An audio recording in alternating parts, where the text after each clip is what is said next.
Donc la petite Cenerentola, oui, c'est une petite forme à vocation pédagogique.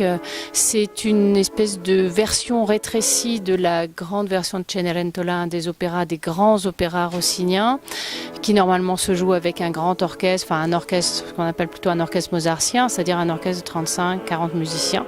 Là, c'est pas le cas. Il y a un pianiste qui accompagne 7 chanteurs solistes, et on a décidé de travailler uniquement sur les grands ensembles, parce que c'est une œuvre qui est très caractérisée par des grands ensembles. Il n'y a pas simplement des passages solistes ou très développés avec des grandes arias, mais c'est il y a beaucoup de duos, de sextuors, de quatuors.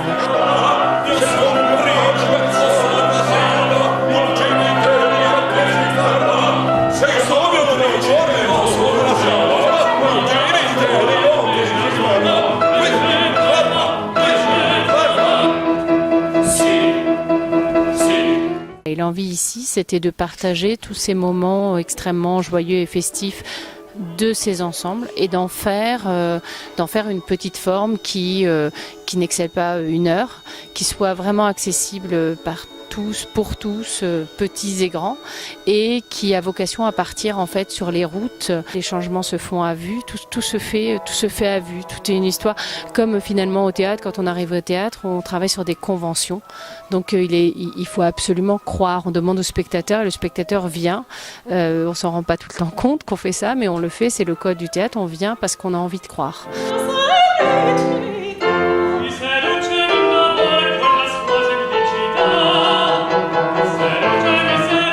Rossini et Ferretti ont beaucoup adapté. Ils écrivent au moment où on est dans, on va dire, la fin ou l'écho du siècle des Lumières.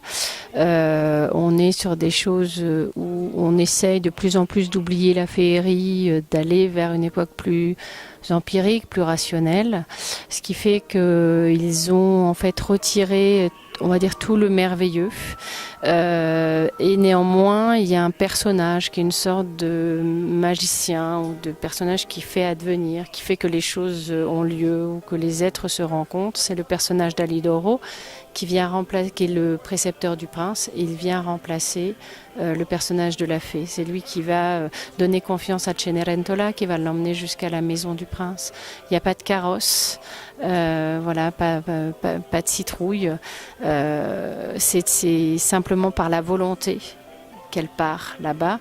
Il n'y a pas de chaussures de verre, c'est un bracelet qu'elle donne elle-même au prince en le mettant à l'épreuve, en lui disant « écoute, viens me retrouver » et tout ça. Le siècle des Lumières est passé par là.